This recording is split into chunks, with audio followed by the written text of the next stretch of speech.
Thanks for riding from Holiday World.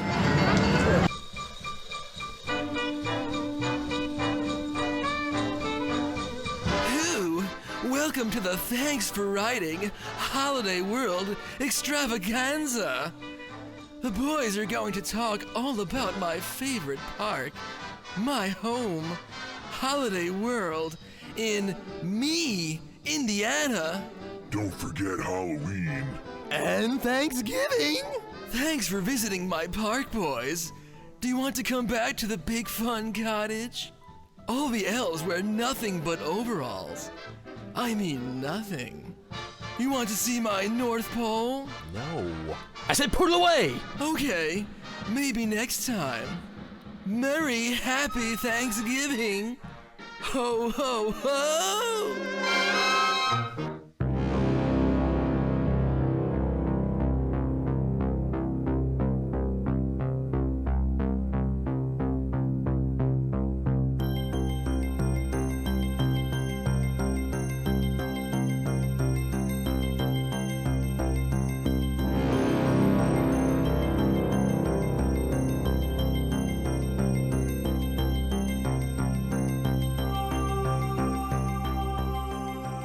Riding is back. It's a sure sign of nothing. You wouldn't know it, but we've been away. We've been traveling. We were just a bunch of coaster-made punks in the Midwest. We were spreading our coaster personality across the middle of the country. Over the next several episodes or so, we'll take you park by park. We're going to kind of figure this out as we go along. And we'll tell you about what we've experienced and give our awesome thoughts and analysis, like we always do. We did what we like to call the Greater Chicago Loop.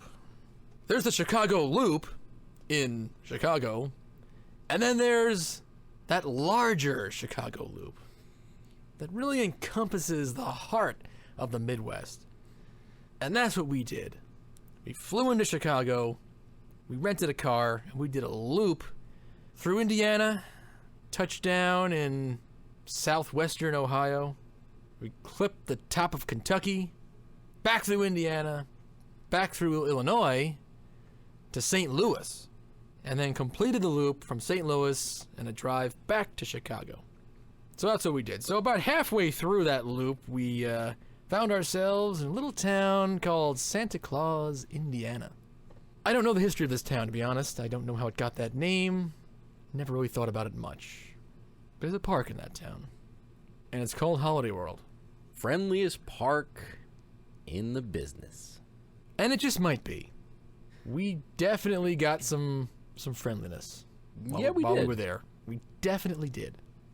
Got a couple of midway sweepers that just stop in the midway and just, hey, how you guys doing? How's your day going? Or just asking if you need help or if you need, like, directions. Like, they would just do that. For real. They're just more engaging there than your average park crew, I think. Mm-hmm. Maybe it's not even so much that it has... It's kind of becomes, what is friendliness? It's just the fact that they're engaging. They don't ignore you. So I guess that's what it is. More engaging than Disney? No, not really. But as we all know... Disney does not qualify for golden tickets, so...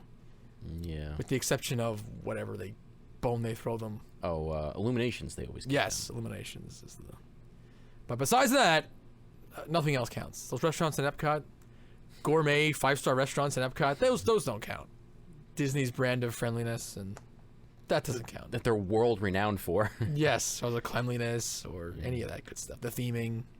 And that's just what I mean. And I'm not a Disney guy. Anyone who listens to this show a little bit knows that. But I gotta call him like I see him. And well, we've done this. Listen to there's 2 golden ticket episodes at this point, right? There's 2 full length ones. Yeah. Listen to those. You'll get our opinions on that crap. Anyway, Holiday World. We should mention here. This is our second time going to Holiday World, and.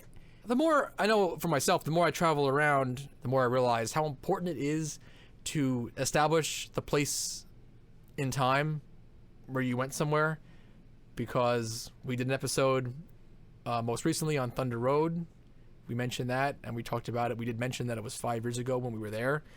A lot of you wrote us comments saying how the ride had actually improved or wasn't so bad. I know they'd done a bunch of retracking after that. But it's more with wooden rides, but even with just other things like operations and cleanliness, all these kind of things, they really do change so rapidly.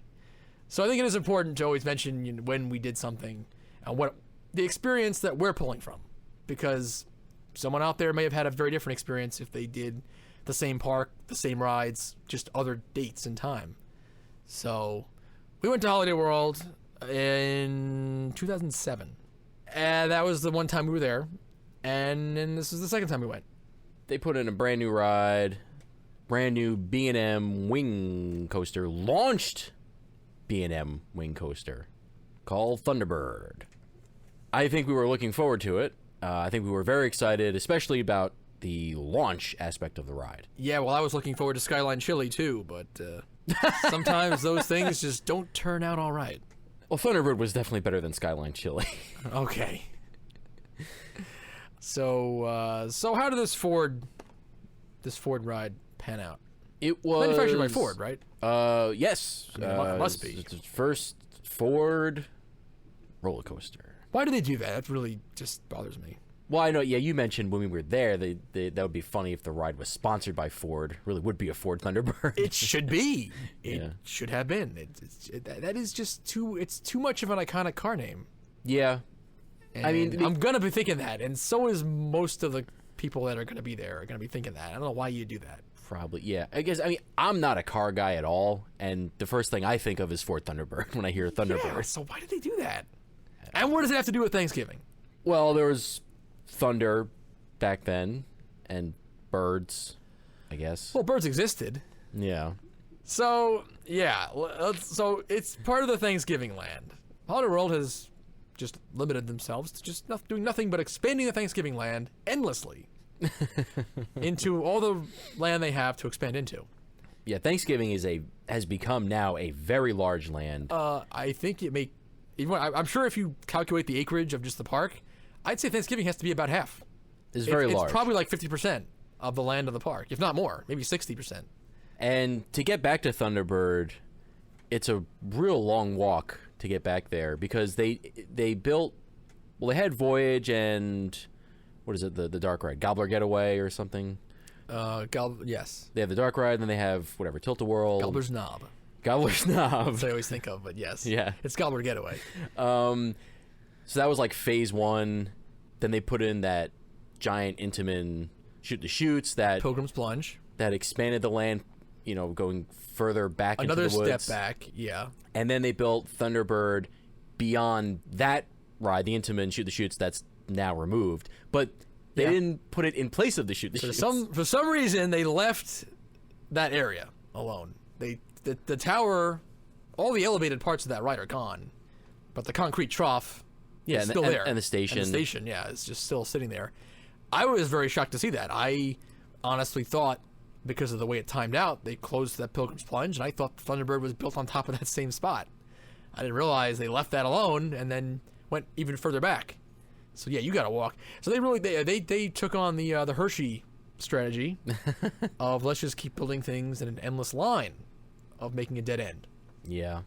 With no transportation ride and certainly no loop that you can make of any kind. Yeah. It's like Six Flags America too, is like the same thing. Oh yeah. So not good. Not a good layout. No.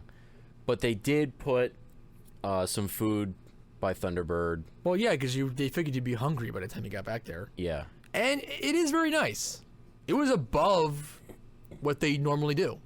Yeah, which may not be saying much, but normally they just do banners on poles as theme. This was this was much more than they usually do, because even the last major thing they put in, not counting the Shoot-the-Chutes ride, but Voyage, it's just a warehouse station with what is it, like ship steering wheels and yes, and even the Gobbler Getaway is really just a warehouse that you walk into. Yeah, the ride itself is excellent, but just the walk up is very plain. It's themed on the inside, but not the. So it's nice to see that they did some some nice theming and built some very nice looking barn type buildings by Thunderbird. Yeah, I have no idea what it has to do with Thanksgiving. It makes no sense. Yeah, no, it doesn't. They clearly just wanted to have their own take on an American West section, and that's what they did. Oh yeah, definitely. And obviously there's no holiday for that, so they just shoehorned it in. They shoehorned the fuck out of that in. Oh yeah. To Thanksgiving. But yes, the station itself for Thunderbird is a barn. It's got a giant silo on the outside. Yeah, that looks great. A big grain silo. It looks awesome. Yeah. It's all awesome. You already mentioned the restaurant they opened it's a Western barbecue. Well, it's not really a restaurant. It's just a cafeteria style stand. Yeah. I think where you order from the outside and there was tables to sit at outside. But yeah, they wanted their Western barbecue, which is great, but it's not Thanksgiving at all. It has nothing to do with No. it, if anything. And yeah, as we were walking through there, we were just saying to each other, it's like, oh yeah, sure, the Pilgrims, they were smoking meat back then, right? They were making American Texas-style barbecue back when the Pilgrims first landed. Right off the boat, And yeah. had the first Thanksgiving. Sure they were. Right off the Mayflower. Yeah, they were doing that, weren't they? And they already immediately had giant barns with grain silos. But it is really nice. Hershen level. Not even just the level. It just really it just looks like Hershen. Oh, that too. Which is just kind of true. funny. It just looks like something that belongs in Dollywood or Silver Dollar City. Yeah. Just that whole plaza. But it's not. It's in Holiday World. So it's a good, I guess it's a good sign. It is. They're yes. up in their game. I hope they go back into the original areas of the park and ultimately maybe redo some stuff. So, the ride, the meet, how was that bird? Okay, the actual ride, Thunderbird. It was good. It wasn't amazing. So, yeah, B&M, wing coaster. It's like, what now, the fifth one or something? Fourth or fifth one? Yeah. Of those they've done. Not only the first launched wing coaster, but B&M's first magnetic launched coaster ever. So besides Hulk with the an inclined launch with the tires, they've never done their own, totally on their own launched coaster. This was highly anticipated. So now having done it, I have to say it felt every bit like a manufacturer's first attempt at something. Yeah, I think that is a good way to put it. I'm actually kind of sorry to have to say that. It's not outcome I would have liked, but that really just didn't gel yet. Good first attempt, but it needs some tweaking. Just focusing on the launch, it was a little herky-jerky. It wasn't one smooth motion. You could feel it going through several stages to get you up to the proper speed. And I don't know if that was hesitation on B&M's part, where they wanted to ramp up the speed slowly because they didn't want it to be too intense. Oh, purposely done. Yeah, or if... Really? You think that? I don't know. I don't know why it was done in stages like that. It was a little weird. I just took it to be that's just the way it came out. That they didn't intend that. It's just the way it is. Based on however they did it. I'm not an engineer, but I know that there must be a ton of factors that would go into something like that. Yeah. The spacing of the magnets, the strength of the magnets, the size of them, where they're contacting with the train.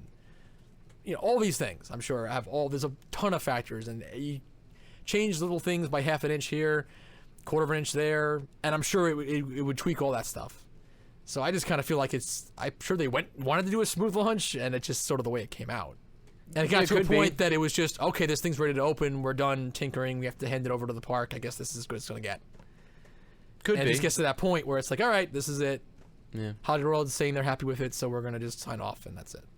That's what I would think, but I don't know. Maybe they did intentionally want that. I don't know. Yeah, I don't know. It's just strange for a magnetic launch to. I've never experienced that on a magnetic launch. Yeah, different stages. It's a sign of not the best cable launch usually. It's like King to Ka has that. You can feel it going from one stage to the next. Yeah, so it's less smooth. But this So- was kind of worse than that, though. It was. You could really. It was really pronounced, the different stages of launch on this. Yeah, it wasn't even a question. Like, you both got it the first time. We were like, oh yeah, Yeah. we both felt it immediately. It's like, Yeah. you just kind of goof up to that first inversion. So you never really get a good feel for it. You know, it doesn't get you in your gut. Just kind of Yeah. jerks you around a little bit, and then you're just flying up. And then that first inversion is fine, Yeah. but I didn't find it any more exciting than the first inversion on the other wing coasters. Just coming off a lift. I mean, it didn't do anything more for me. Yeah, the launch didn't necessarily need to be there. So that was maybe the most disappointing thing, and the fact that the launch was kind of inconsequential. Yeah. In fact, maybe a drop would have been better. Maybe it's actually a detraction from the ride. You didn't get a drop. Yeah, maybe. Oh well. So that's unfortunate. I don't think B&M should stop trying. I still especially want to see a launched inverted coaster. That's what I really want to see. That would be something. Done by them. And in that case, maybe it's good that they got this out of the way with the wing coaster. And then maybe the inverted, if they ever do an inverted one, maybe that'll be kick-ass. But this one, it's kind of like the launch was the worst part. Like, the ride was fine. It was a fine wing coaster. Wing coasters, and I know we touched on this subject on the show, not the greatest concept, just anyway. Kind of limited. Those trains are so big and heavy, there's not as much you can do with them. Yeah, it's hard to maneuver. But it was a fine example of a wing coaster. The rest of the ride, it's just the launch was kind of the worst part. Yeah, it kind of was. I definitely want to mention, we before we even got on, we saw this coming up through the station, the signs that mention rollbacks, which the only other rides I've ever seen that are Dragster and Kingda Ka, where they actually just acknowledge that, yeah, you may occasionally see rollbacks. This is normal. Don't worry. The ride is designed to handle this, and then to launch the ride again safely after a couple minutes, which I know we both thought was very interesting because it just seemed like B&M was just really being overly cautious. Again, I don't know the guys personally, but I feel like they're very cautious guys. It's a very cautious company. That's why it's taken them so long to do a launch coaster, because they don't want to do anything or put anything out there until it's 110% ready. And they've ran every formula and figured every contingency and done all this. And it's good, but it's kind of bad because it lets the competitors get a jump on them constantly. Yeah. And in many ways, I think they could have kept Intamin down or crushed them years ago if they just had been more go-getters and just did things. But they never did, and so when people wanted launch rides and they wanted some different, unique things, they had to go to someone else because the B&M just wouldn't do it. It's almost like their own cautiousness, more or less, I feel, kind of is why Intamin got so big.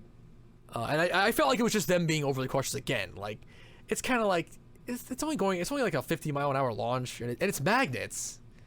Not Well, again. that's- The yeah, that's the cables are the part ones that's that weird. that can malfunction sometimes, but magnets are. It's a property of nature. It's just- like yeah, they're it's gonna just- be right. magnetic. It's gonna happen. It's just physics. Like, it's just science. It's yes. It's like you're not gonna really get a rollback.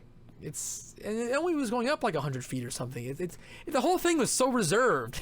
It's like I really can't imagine you're ever gonna have a rollback on that thing. Unless the launch starts and power goes out on the ride somehow. Yeah, so like a power outage. Anything short of that, I can't really see the thing rolling back. They felt they had to even warn the guests about this. Like, they're just so nervous. Like, oh, it's our first launch coaster. I don't know. I hope it's okay, but let's just warn people just in case. So I thought that was kind of amusing.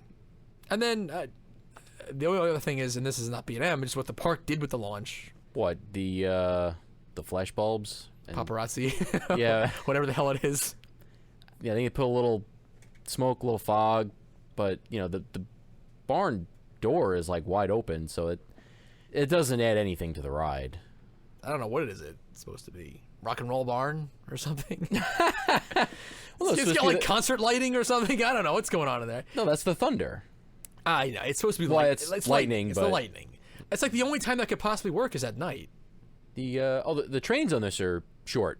Oh, yes. I want to mention that. Mention that. Because it's not full size, whatever they usually do, 8, 9 cars on a train. This was like 6 or something, or 5. Shorter than your I think 6. I want to say full-size 6. train. Yeah, they shortened this one. And we noticed that right away, and I guess I can only assume it had maybe another cautious kind of a thing where they were... Or maybe in this case, maybe it wasn't so much cautious. Maybe they really did run the math, and maybe the full-size train was just too heavy. Okay. Maybe you'd block out the park every time just to put so much power into this thing to launch it, and they had to do shorter trains. So, Thunderbird, overall, all right. Yeah, no, just okay. Just all right. I don't even know if it was my favorite of the wing coasters. Yeah, I was going to ask you, where do you think this ranks for you? Now It's so hard, though.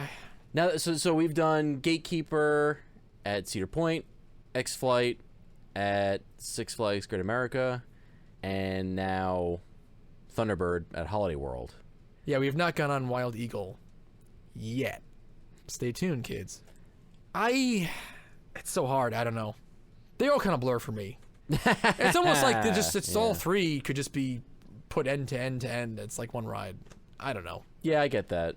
I get what you're saying. I will say, and I know I said this when we were there, Thunderbird felt the most like an inverted coaster of the three to me, which, to translate that, is a good thing. Because in the end, I just want an inverted coaster. I could take or leave these wing coasters, honestly. Yeah, me too. So everything was kind of low to the ground, actually, on this one. So I kind of maintained its speed more straight through to the end. So it's the most like an inverted coaster you could get on a wing coaster. Yeah, it had a good amount of intensity, pulling a good amount of G's there. Yeah, like the valleys. All the valleys were intense. Yeah. And I like that. It had one keyhole element, right? There's one other barn structure that you fly through at some point in it. You do. I don't know if it wasn't a keyhole. It was just a structure you kind of dip into for a second. Yeah, they didn't do it. I guess, yeah, it wasn't enough when you're barreling over. They didn't do that. Yeah, yeah. It's something. It was okay. I kind of feel like with those, it's just like whichever one I'm at that park that day, that's my favorite, I guess. Because it's just like kind of like that, they're isn't all it? just like the same. I don't know. It doesn't really matter. Yeah. Because in the end, the lunch didn't add enough. So that's sort of now just negligible. It's just forget that. Throw that out because that wasn't very good. And then it's just, okay, it's just 3 rides and they're all got their strengths and weaknesses. They're all okay.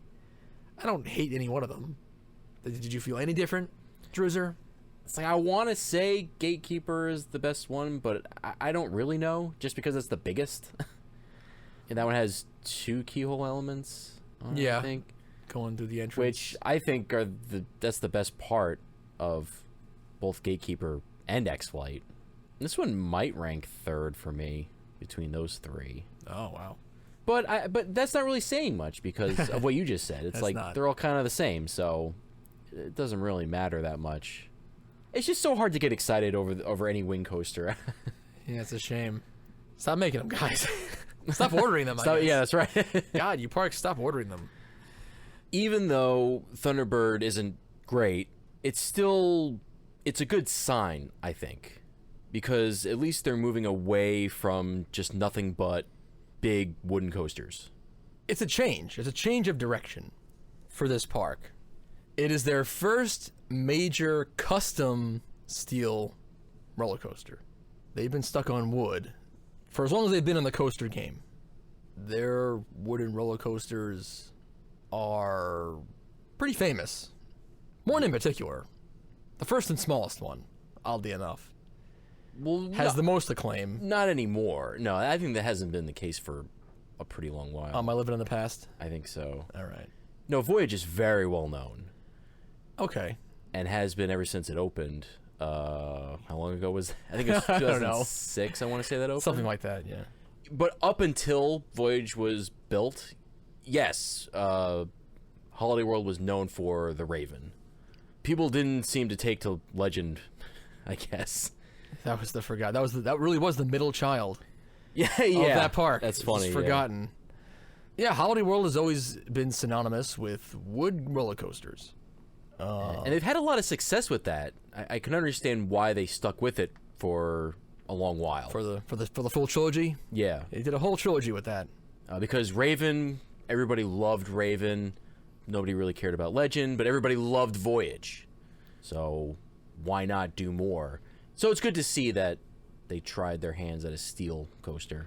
Yeah, I guess they realized they had to go in a different direction.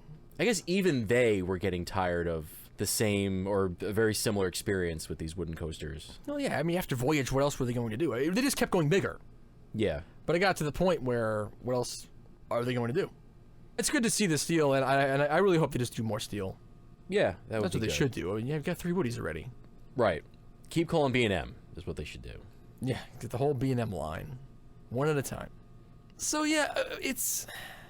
I guess we had an okay time in 2007, but it was really centered around Voyage. I mean, the rest of the park really was forgettable, for the most part. And what was memorable was really for the negative. It was memorable at the fact that it didn't really have, actual meat, actual stuff that makes theme. Instead, it just had signs and banners, or shoehorn things into names like the brilliant Hollow Swings. You just call it Hollow Swings, and it's a Halloween ride now. At least they have Halloween imagery painted on it, which is a step up from Scarecrow Scrambler, which literally they just took Scarecrow and put it in front of Scrambler, and it's perfect for Halloween. Yep, it's Halloween themed now. Yeah, that's it. Nothing else. And even like Goblin Burger. Yeah, even the food. You put Goblin in front of Burger, it's Halloween themed. It's just what are we gonna do with our burger stand in the Halloween section? Just call it Goblin Burger. Okay. And then of course they also use Slimer from Ghostbusters. That's the image. As the Goblin. Yeah, he's in Goblin he's Burger. the Goblin. So yeah, that kind of stuff it's just laughable. But Thunderhawk. now I'm actually saying it. I said it as a joke before we came on here. Thunderbird. Yeah, it's not a great. It doesn't really amp up the ride lineup all that much. I'd rather have it than not have it, though. I'll say that. I agree.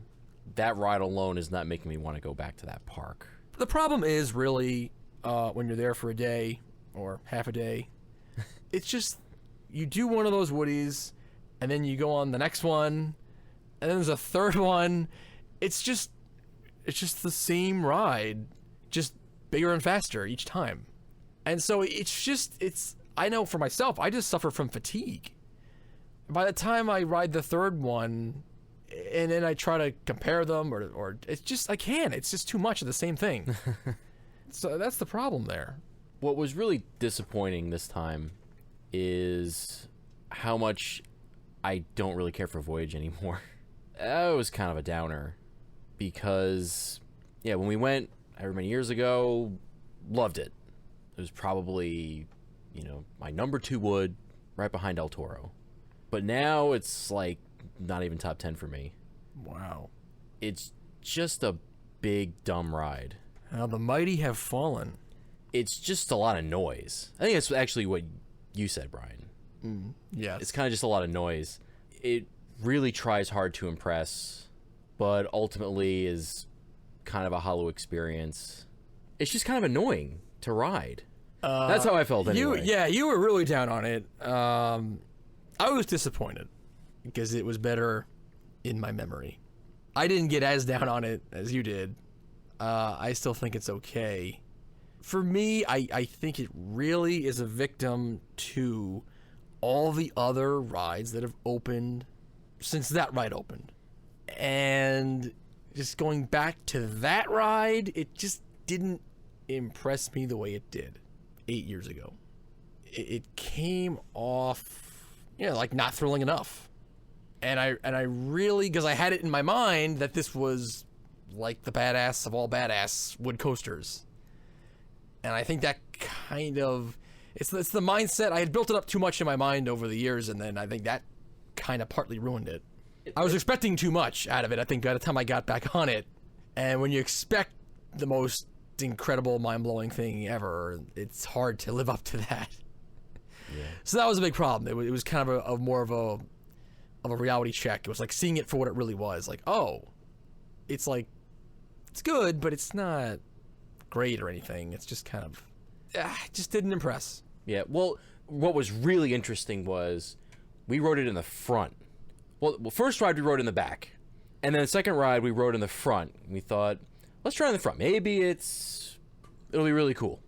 Because the back wasn't really getting us. And the front was really telling. It just felt like riding Thunderhawk from Dorney Park 3 times in a row. It really did. It really reined the ride in. It really seemed kind of small at that point. When you're just in the front, it was just kind of winding around a bunch.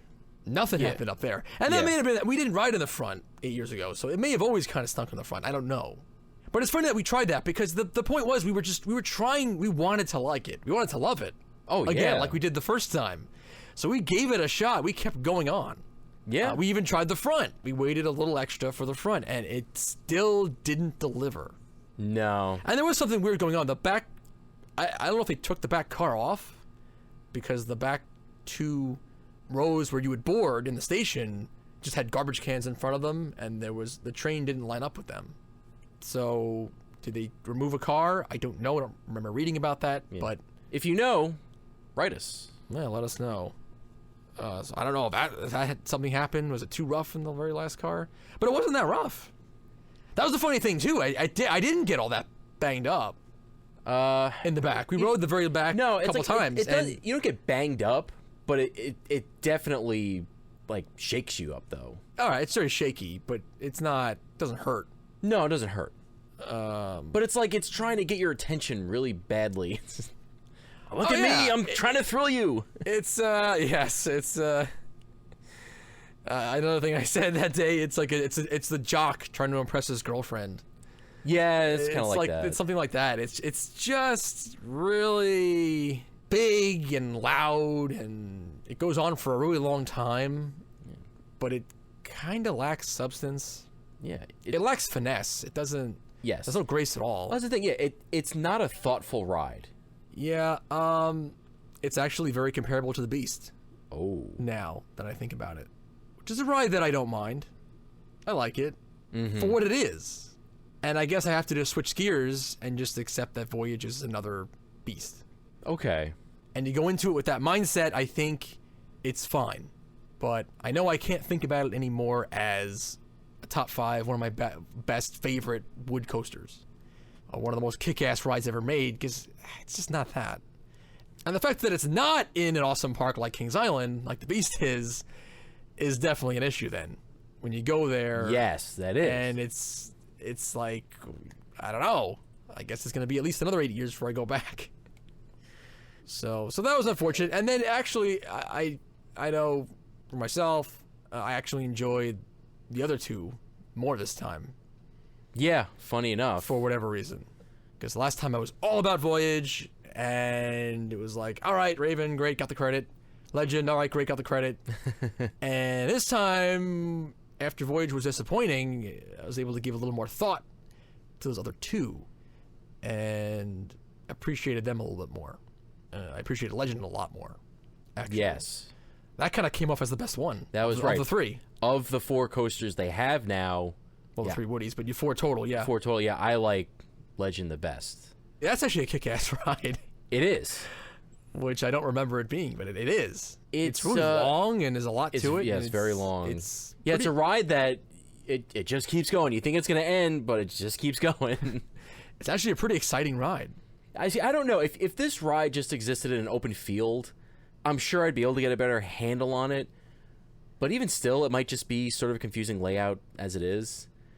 But when they mix it in with some of the water park rides and they have a couple of tunnels and stuff, I have no idea where I am at any point during that ride. and that's exciting. It's cool. And that'll shake you up. Yes, that will. But it's good. And then Raven, it's okay. Yeah, it's like it tries. The second half of Raven, when it really gets going, is really cool.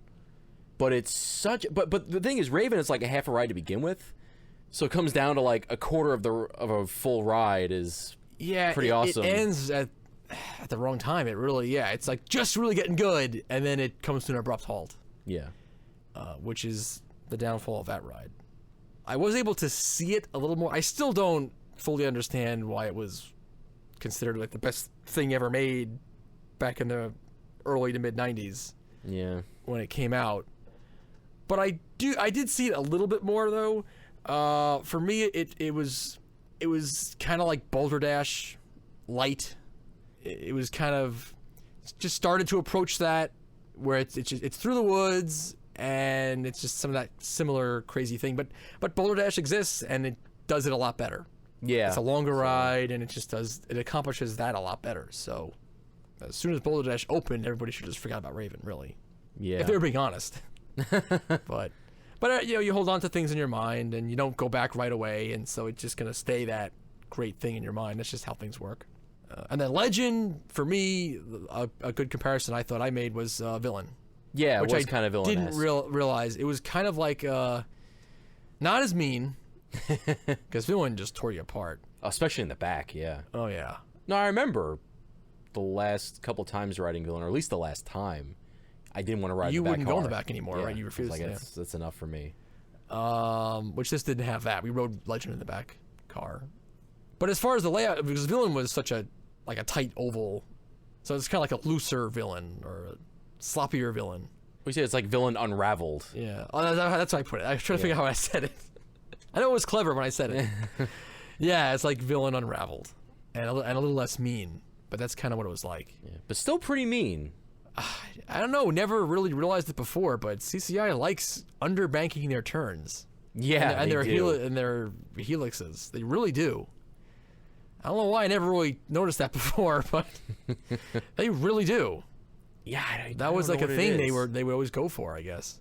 You really felt those lateral G's, or you feel it even though CCI is done. The coasters still exist, so you still feel them. You feel them, not felt. But yeah, so. But it's still too much of the same thing. And the one final point I made when we were there is I think that the ownership of the park, the Koch family, probably realized that they had to go in a different direction, especially now with Rocky Mountain existing.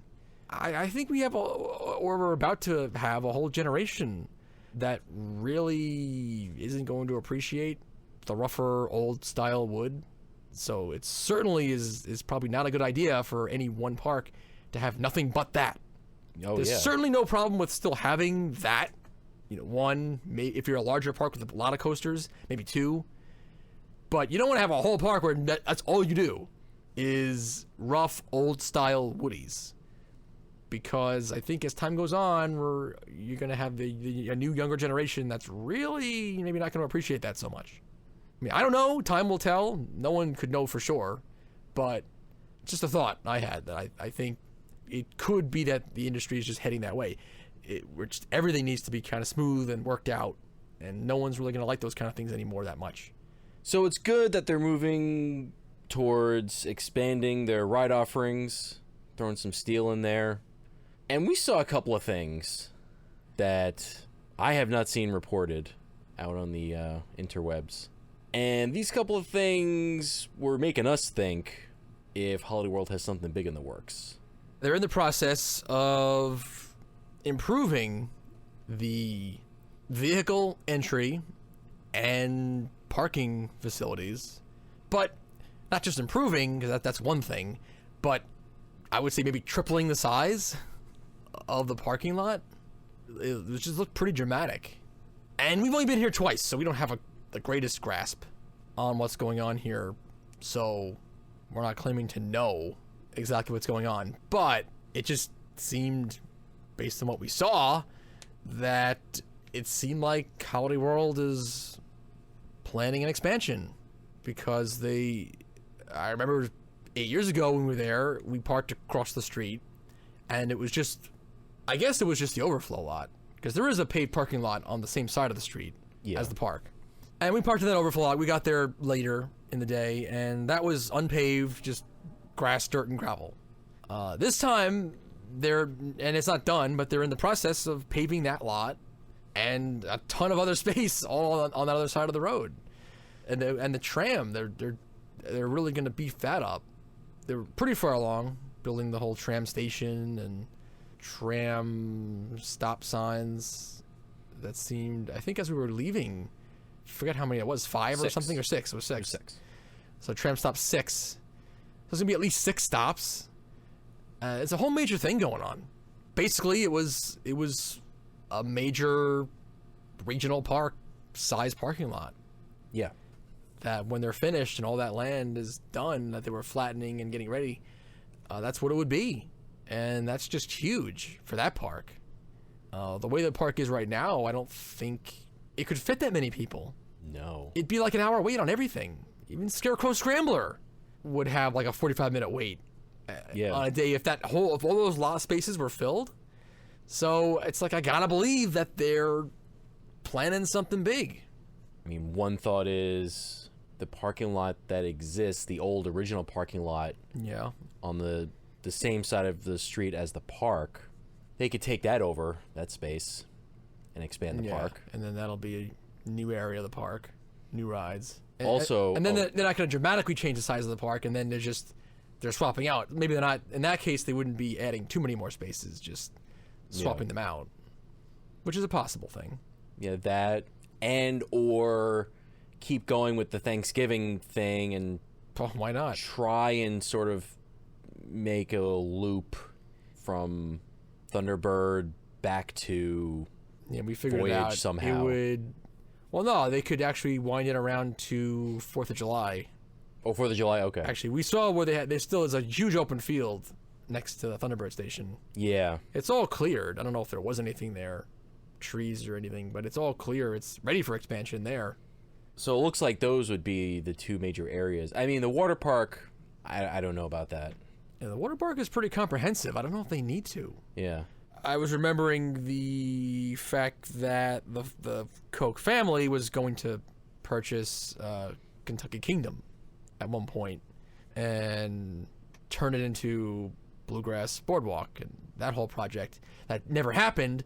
And so obviously they have money because they were going to go into that venture. They ended up not, I think wisely so. So they must have a lot of money on the table that needs to be spent, that they can use. Yeah, so they'll use that money, and I guess it is possible that they could double the size of Holiday World if they really wanted to in the next, maybe in some kind of 10-year plan or something. Mm-hmm. I don't know, but from what we saw, we just got us both thinking, got the wheels turning. Like, wow, this really could be the beginning of something. Yep. Hope there's some more holiday lands to come, right? Yeah. Because it really is, it's weird that they just constantly using Thanksgiving it's like they really are just like saying like there's no other holidays. We throw our hands up. What else can you do? I mean, just really Christmas could be a lot more than it is. It's just the entry and some kiddie rides in the front, but even that, you do your Steel B&M Hyper, Santa's Sleigh, do like the North Pole. Okay, you have your Tudor town. I don't know, but that's not everything that Christmas is. I mean, where's the fantasy North Pole? You can make something look really cool. And then Halloween, they don't even have a haunted house. They should be a year-round haunted house.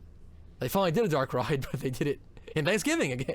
Apparently, Thanksgiving is the predominant holiday, according to Holiday World.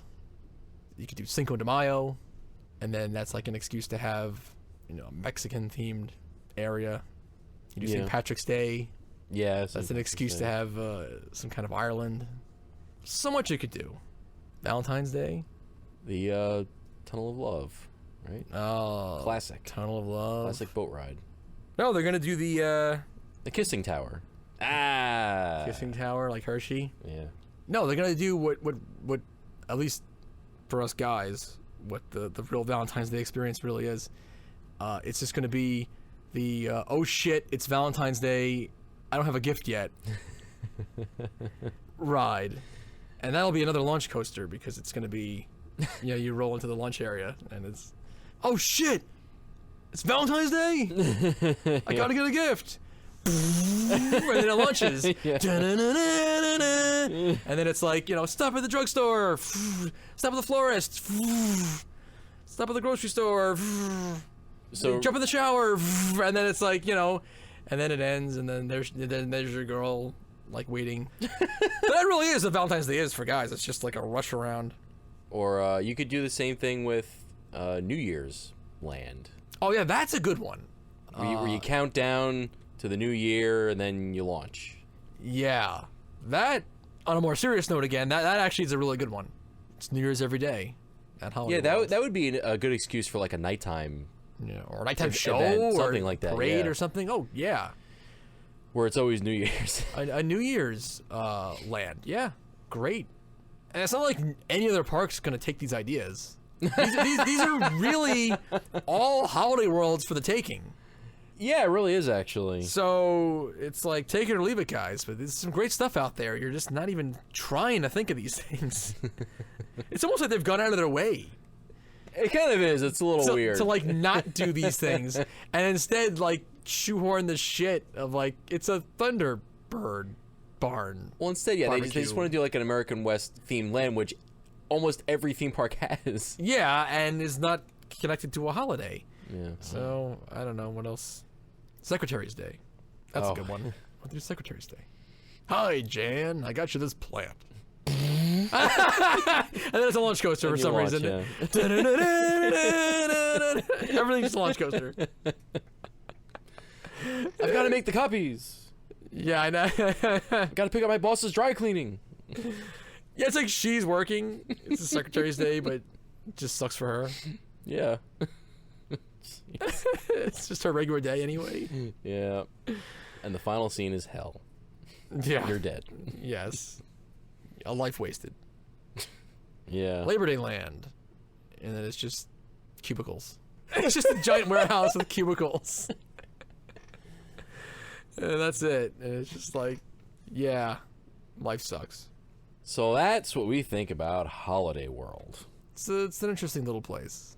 It is. It's an anomaly, really. I can't wait to see what they're going to do in the next 10 years. And what they're cooking up next. Yeah. And no more Thanksgiving, guys. Give it up. You've already gone way too far with that. Yes. You gotta stop. Uh, You gotta do something else. Boxing Day. Anything. Just anything but more Thanksgiving. All right, Holiday World. Phew, don't tell me that wasn't big fun. Cottage, thanks for writing.